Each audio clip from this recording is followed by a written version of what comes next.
The sun rises over Rome, casting soft light across stone streets still wet from night air. Shutters open slowly, and footsteps echo beneath arches built by hands long turned to dust. Water flows through aqueducts above the city, as if the hills themselves have learned discipline. A baker lifts bread from a clay oven, while soldiers pass quietly toward the gates. Nothing here seems temporary, and yet everything here is already beginning to change. Rome appears eternal, but even eternity has a history, and every empire has an ending. Today we walk through Rome's rise and fall, not as legend, but as lived experience. To understand Rome, we must first imagine Italy before the empire, before marble monuments and imperial titles. The peninsula is divided into small communities, each shaped by hills, rivers, and local traditions. Rome begins as a settlement beside the Tiber River, positioned between sea access and inland routes. Neighbors become rivals, rivals become subjects, and subjects become Romans through law and opportunity.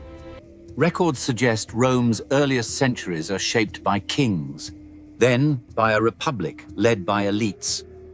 The republic is not democratic in a modern sense, yet it values civic duty and public reputation. Power is shared uneasily between noble families, assemblies, magistrates, and the authority of tradition. Rome expands through alliances and war, gradually dominating central Italy, and then the wider Mediterranean. By the 3rd and 2nd centuries BCE, Rome fights Carthage and wins control of critical sea routes. Victory brings wealth, influence, and power, but it also brings inequality and political strain. Historians believe Rome's greatest strength becomes its greatest danger. Expansion creates problems it cannot easily govern. Now step into Rome at its height, when the empire feels less like a nation and more like a world. The city is crowded and layered, built upward with apartments, markets, temples, and government buildings.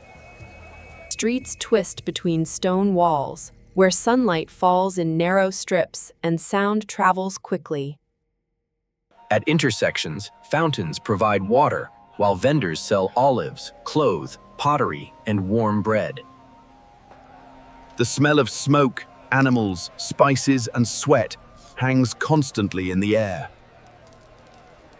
In the Forum, officials move between columns, surrounded by statues that turn politics into permanent memory. Nearby, the Senate meets beneath carved ceilings, debating policy while guarding tradition and privilege.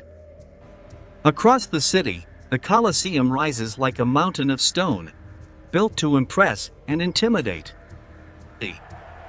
Crowds gather there for spectacles that reflect Rome's values of power, discipline, and public entertainment.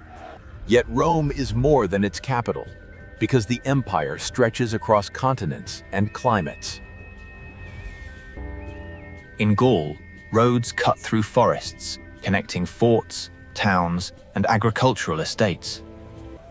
In North Africa, cities shine with stone theaters and marketplaces, fed by grain and trade. In Egypt, temples stand beside Roman administration, blending ancient sacred landscapes with imperial order. In the eastern provinces, Greek language and culture remain strong, shaping Roman identity from within. Everywhere, Roman rule is visible in roads, aqueducts, bathhouses, and legal systems. The empire builds infrastructure not only for beauty, but for control, taxation, and movement.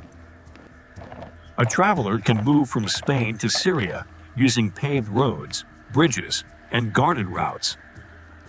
Merchants follow these roads with wine, glass, metals, grain, and goods from distant shores.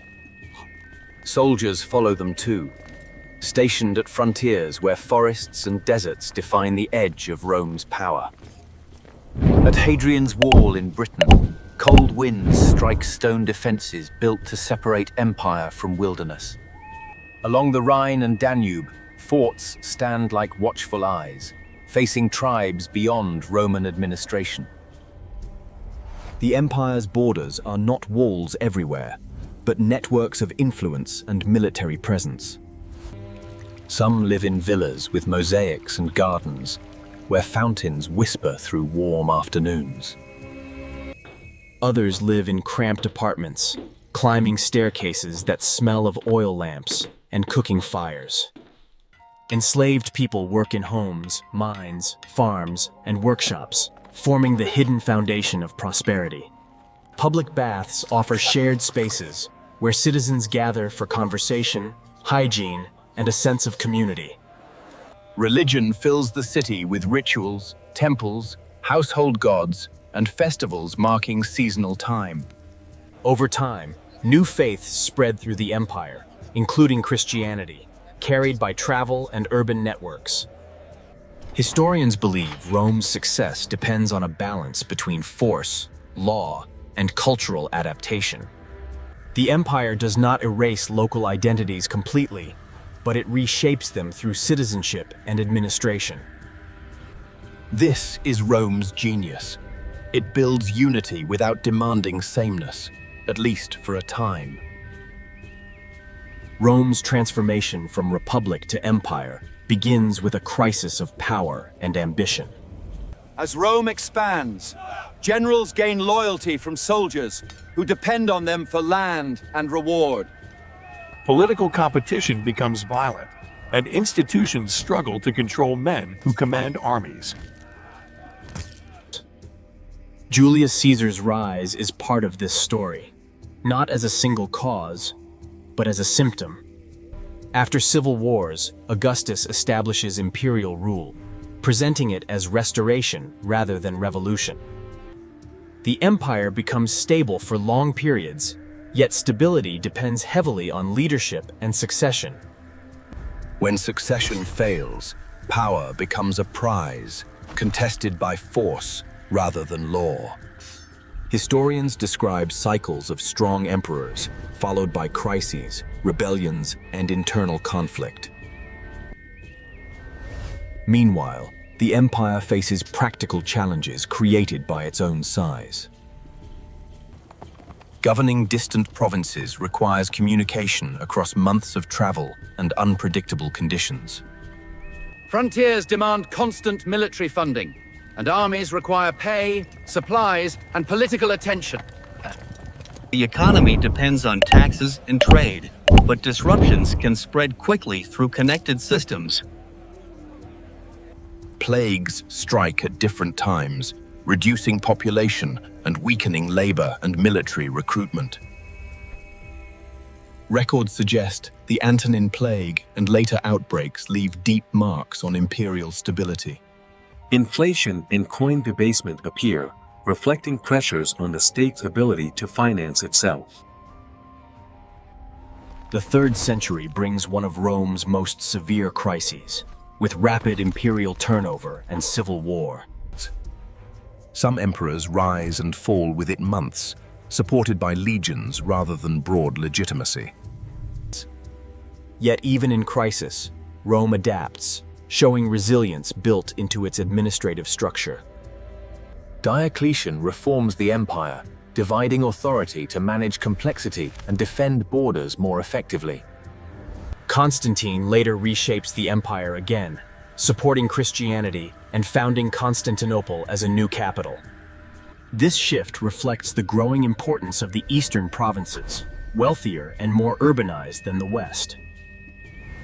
Historians believe the empire does not collapse suddenly, but gradually transforms under constant pressure. The Roman world becomes more militarized, more centralized, and more defensive in spirit. Walls rise around cities that once trusted peace, and fortifications reshape urban landscapes. The empire still builds, still governs, still dreams. But the tone of its architecture changes. The fall of Rome is often imagined as a single dramatic event, but history rarely moves so cleanly. In the western provinces, economic weakness and political instability deepen over generations. Cities shrink, trade declines in some regions, and tax systems struggle to function consistently. Armies remain essential, yet recruiting and paying them becomes increasingly difficult. Groups outside the empire move and settle, sometimes as enemies, sometimes as allies invited in. The Goths, pressured by forces further east, seek refuge and land within imperial borders. Mismanagement and conflict lead to violence, including the famous Battle of Adrianople in 378 CE. After that, Roman authority in the West weakens further, relying increasingly on non-Roman soldiers and leaders. In 410 CE, the Visigoths sack Rome, shocking the Roman world psychologically and politically. Yet Rome continues, because institutions and identity do not vanish with one invasion. Over the 5th century, Western emperors become less powerful, often controlled by military strongmen. In 455 CE, the Vandals sack Rome again, deepening the sense of decline and vulnerability. By 476 CE, the last Western emperor is deposed, marking a symbolic end to imperial rule in the West. Historians caution that many Romans may not have felt an immediate end, only continuing change. The Eastern Empire remains strong, continuing Roman governance from Constantinople for centuries. In the West, Roman systems fragment into successor kingdoms, blending Roman tradition with new political realities. Rome falls, but Rome also survives, transformed into something different and enduring. Rome's legacy remains visible across Europe, North Africa, and the Middle East, in stone and memory. Roman roads still shape modern routes, cutting through landscapes with the logic of ancient engineers. Aqueducts stand as ruins, yet their design echoes in modern water systems and urban planning. Roman law influences legal traditions, shaping ideas of citizenship, contracts, and governance. Latin evolves into new languages, carrying Rome's voice into everyday speech across continents. Christianity, once a minority faith, becomes central to European history partly through Roman networks. Cities founded or reshaped by Rome continue as major centers of culture and commerce. Architecture inherits Rome's arches, domes, and monumental styles, reused to express later power. Historians believe Rome's story matters because it reveals both the strength and fragility of systems. It shows how infrastructure can unite worlds, and how complexity can become a form of vulnerability. Rome's fall teaches that decline is often slow, made of choices, pressures, and unintended consequences. Yet Rome's rise teaches that identity can be built through shared law, opportunity, and civic belonging. The empire is gone, but its imprint remains in the way modern societies imagine authority and permanence. Now return to the streets of Rome in your imagination, where stone still holds warmth after sunset. The Forum lies quiet, its columns broken, yet still speaking through shape and shadow. Grass grows where crowd once gathered, and silence fills spaces once loud with public life. Rome is no longer an empire, but it remains a memory carved into the world. Its rise and fall remind us that greatness is built by people and undone by time. And if we listen closely, these restored streets still carry echoes of footsteps that never truly disappeared.